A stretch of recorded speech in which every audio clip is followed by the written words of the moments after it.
të nderuar kolegë deputet, të nderuar qytetarë të Republikës së Kosovës. Po e nis fjalimin me një përgënjeshtrim ndaj deputetit Hyseni, i cili tha që opozita ju ka telefonu deputetëve të listës serbe për të bllokuar zgjedhjen e gjyqtarëve të gjykatës kushtetuese. Kjo është gënjeshtra më e madhe.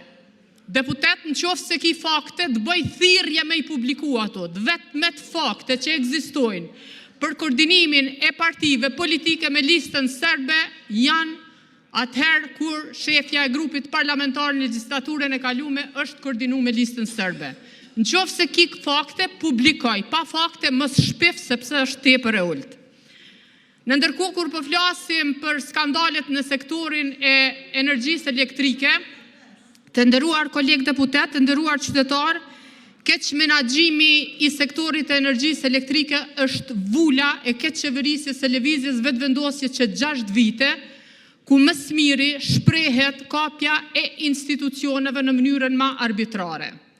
Ministre kur del këtu dhe na akuzon dhe na tregon se si duhet të sillemi për kuvend, unë du me të përkujtu dhe du me të thanë që ty duhet me të ardhë turp nga faktet që janë publiku. Ty të janë publiku bisedat në WhatsApp, kur ti zgjedh kryeshefat të ndërmarrjeve publike. Ju me të marrë pushtetin, shefin e komisionit, kryesuesin e komisionit për energjetik, Nagip Krasniqin, e keni quajtur dhe e keni bërë shef ekzekutiv të korporatës energjetike të Kekut. E keni bërë grupin e WhatsAppit dhe Nagip Krasniqit i keni tregu se kujt me ia dhanë të nderat. Ka rezultuar që ka marrë instruksione prej Dejona Mihajlit, e cila nuk mban asnjë pozitë shtetërore. Dhe i ka thënë që me ia dhanë të nderin kompanisë greke, e cila në procedurë të hapur ishte shpallur si kompani që nuk i plotson kushtet. Ministre, gjithashtu i kemi pas skemat e kapjes në televizionin Dugaxhinin Debat Plus, ku është shpërfaq ku për shembull shefja e kabinetit ton e ka babën drejtor ligjor në Kost. Edhe aty flitet se si me urdhër tanin ajo i shkruan emaila drejtorit ligjor të Kostit për me lshu garancione bankare për kompaninë, për parkun solar, kompani dhe kapacitet i cili nuk ndodh as sot e kësaj dite. Dhe ka me vjetra skandale të tjera. Ministre, na nuk po ju referohemi të dhanave të gapit, po ju referohemi të dhanave të doganës së Kosovës. Nëse dogana e Kosovës i ka dhanat e pasakta, ju lutem merruni me ta, le t'i korrigjojnë. Ti deri sot asnjëherë nuk ke tregu sa është importi. Importi nuk na qenë ka sipas teje 1 miliard, po qenë ka 600 milion, apo duket 600 milion që janë pak. Ju thatë që në vitet e kalume në qeveriset paraprake janë investu 1 miliard euro për me ngrit kapacitetet në KEK, ndërkohë që kur keni ardhur ju me ma pak se gjysmën e parave keni rrit kapacitetet.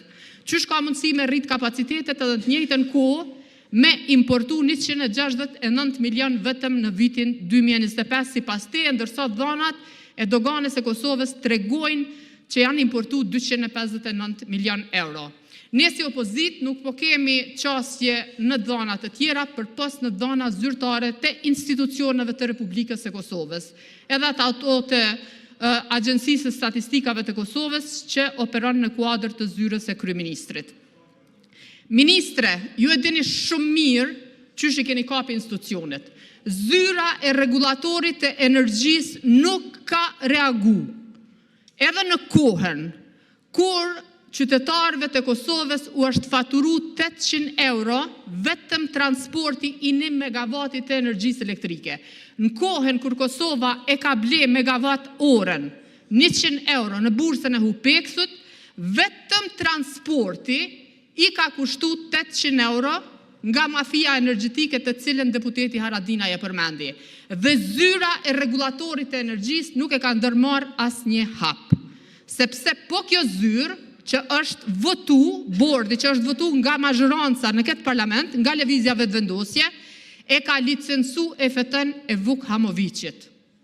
Dhe nuk ka asnjë reagim të tyre, ata vazhdojnë me operu në tregun kosovar. E kemi pas Noan me 2 punëtor, tash e kemi ETMT-n, e cila është kompani e Marian Gjonaj, partner i njerit prej deputetëve të lëvizjes vetëvendosje. Le të del deputeti dhe le të tregon që nuk ka partneritet me të.